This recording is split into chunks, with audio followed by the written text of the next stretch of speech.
Hi, my name is Charlene. I used to work in HR. It's a human resources, the abbreviation. I worked in human resources for around 25 years or so in many countries, Australia, Hong Kong, Japan mostly. Before settling now, I'm in Mauritius and I'm working as a scuba diving instructor. And how did you get into HR? Oh, this is an interesting story. I got into HR not knowing anything. Hang on. The way I got into HR was out of university. I'd finished, I didn't know at that stage what I wanted to do. I had it in my head I was going to be a psychologist, but for one reason or another, that didn't pan out. And then I happened to meet a lot of HR people in the particular job I had. I was working as a receptionist, funnily enough, with a group of psychologists. I was dealing quite closely with the HR heads of HR in multinationals, mostly around Australia and New Zealand. And these people were telling me a bit about their jobs, the things that they do on a day-to-day basis. And I was still a little bit lost, and I was thinking, oh, this sounds like something I could do. It sounds like something I'd be interested in. So I went back to uni externally, continued some studies. I ended up doing a postgraduate diploma in human resources and then started looking for my first proper HR job. This first one, it was as a recruitment consultant. It was I think a 1-year contract off the top of my head. So while I was doing that, I was still studying. I went back and decided I would do a Master's of Commerce. A lot of the journals I'd been reading over this period, and from the people I was speaking to as well, they were saying to me it was very difficult from an HR person's perspective to, they call it get a seat at the table. What they mean is being part of the management team, getting your ideas heard and being able to implement change in your organization. And the reason that a lot of people were finding this difficult apparently is because they didn't have the foundational business knowledge. They had all the people skills, they knew what was needed, but they didn't know, for example, how to read a profit and loss statement. They didn't know that side of the business aspect. So I thought if I study my master's in this, as well as putting in international human resources, this would be the key to helping me find my next role. And it was. So I moved to another company. This next one was as a multinational company, but again, in an administrative capacity. The HR at the time in Australia was incredibly competitive to get into. So I saw it as my foot in the door. I was promoted over the years. I was very lucky, actually. I had some really great experience. I was in some fabulous project teams. I had a great team of people around me. I learned a lot. And then I'd always wanted to live overseas at some point. And the time came, at that time I was married. My husband's role had been made redundant. And so it was a perfect opportunity to start looking for work overseas. But this was a little bit harder. So we decided to go into Asia for Asia itself and look for the financial hub. We narrowed it down to Hong Kong. Unfortunately, my company at the time had no international transfers available. So I went without a job. And to be unemployed in a foreign country at that stage for me, that was a bit unsettling. It gave me a good chance to settle in the country itself. But to not have work when you're used to working and you're used to having money coming in, this for me was tough. So I used the opportunity to network, met a lot of people, and finally found a job after 6 months. I was lucky again. I found another really good job. My stories are all full of luck, but really I've made an effort to get this luck. It's just in my mind, I think of it sometimes as luck. But I started out, again, in a fairly senior HR role, also another multinational company. And this was fabulous. I had a ball. All the time, my job kept expanding. I had additional challenges. I had team members. It was great, actually. But this company subsequently was sold off during the financial crisis. So it left me without work again. But this time I was a bit better prepared. So I decided that I was going to go traveling. And I'd always been watching when I was younger, the David Attenborough specials, National Geographic specials and things like this. And I always had it in my head, I wanted to go to Antarctica, Madagascar, and the Galapagos Islands. So I was thinking, okay, how can I do this? I've got a chunk of time. I'm able to travel. And at the same period, or actually a little bit before that, my husband and I became an ex-husband and I. So I had freedom, but because of the way my trip was structured, it meant I had time in between. So I went into South America, various countries there too. And I'd started to dive, because this feeds into this story. I started to learn scuba diving maybe 2 or 3 years before this.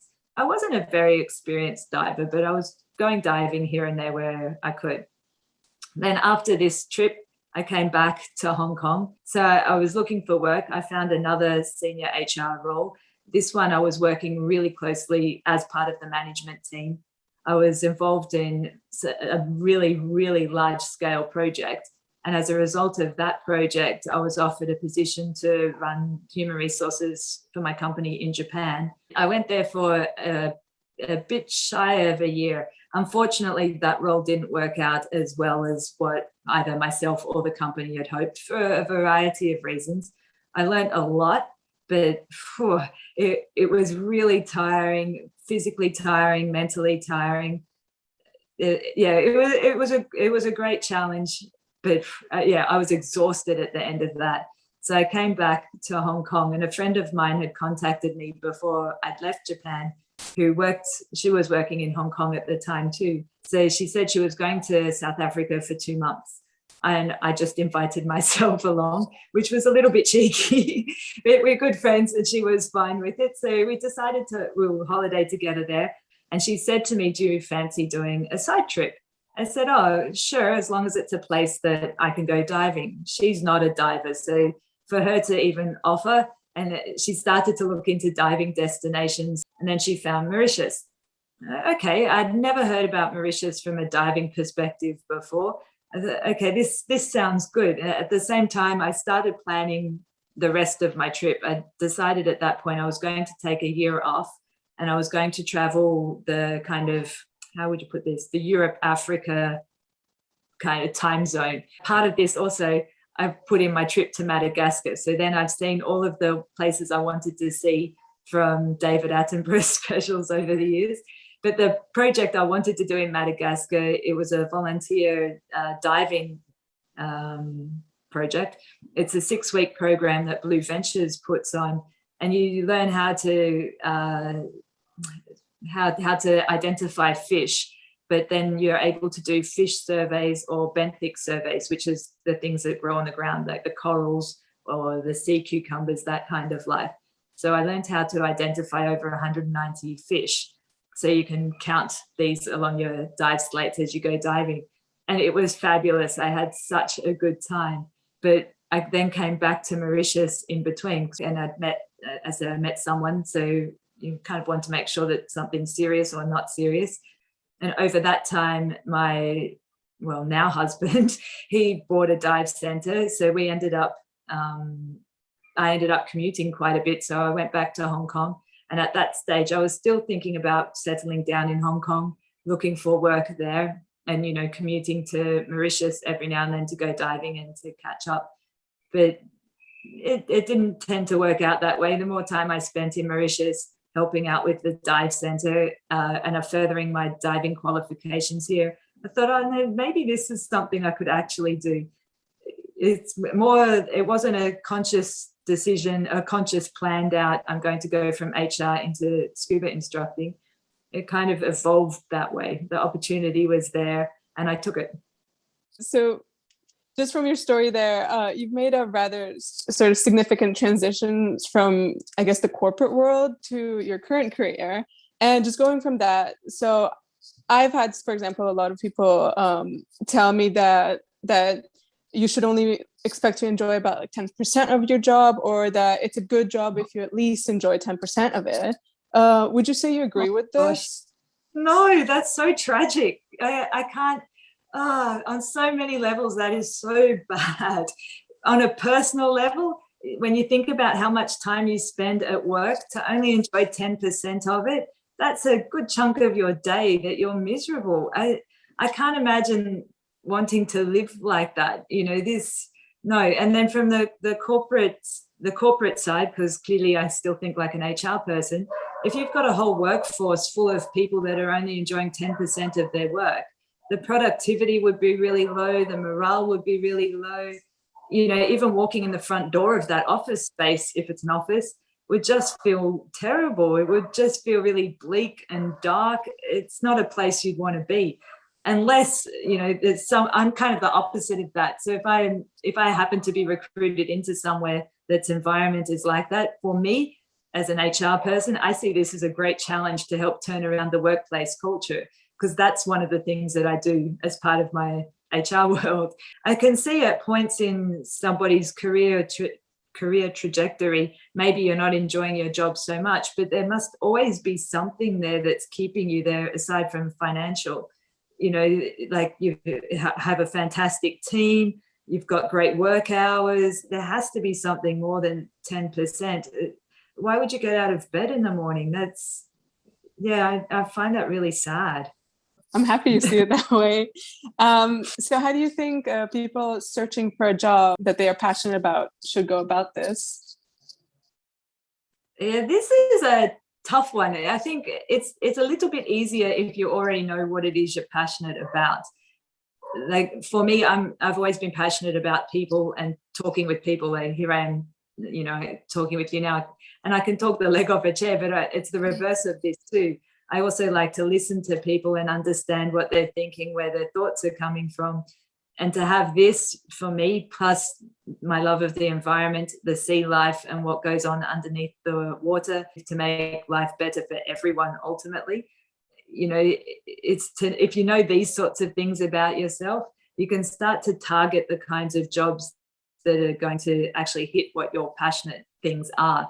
And I think sometimes people get a bit narrowed into thinking they need to do X, Y, Z because they love this. Not necessary. Like, you know, for me, my job in HR and my job scuba instructing are not that dissimilar to each other. Yeah, they look totally different, and for sure I'm wearing different clothing. But at the end of the day, I do spend a lot of time with people. I spend time getting people to trust me and to believe me and to come with me on a journey for the company or a journey for themselves to see what's underwater or what their future can be. You know, they're very similar, but they're different, right? So similar kind of skill set. I think it's not so much about like necessarily identifying a particular job that you want to do. It's identifying the skills that you've got that you enjoy using, and then working out what other jobs can you use these skills in. Otherwise, you just target potentially a really narrow field when really there could be a billion different things. Do you have any final bit of advice for students or recent graduates or just anyone in general who's looking to make a career change? Yeah, I've got a couple of bits of advice for this. You know, partly one of it is making sure that you're speaking with the right people. And by that, I'm meaning, you know, your parents, for example, they're always going to offer you advice because they're your parents and they come at it with your best interests at heart. But if they haven't done what you want to do before, their advice isn't going to help you so much as somebody that's actually done what it is that you want to do. So, for example, if you've got a goal to become a millionaire, this is not a job, but I mean, if this is your goal, it makes more sense to spend some time speaking with somebody that actually is a millionaire and work out how they got there than talking to somebody that can give you a theory about how to become a millionaire. So I think if you can find people that have done what you're looking at doing, or, you know, you're talking about career changes, so speak to people that have made career changes and what plans they had. How did they do their career change?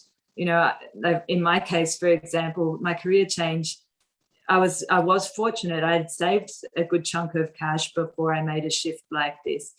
So for me to have a safety net is always important, because scuba diving doesn't pay a lot, whereas corporate HR, in comparison, particularly in a place like Hong Kong or London, places like this, it does pay quite well. So it makes sense to have a bit of a financial base before you can go looking at something else.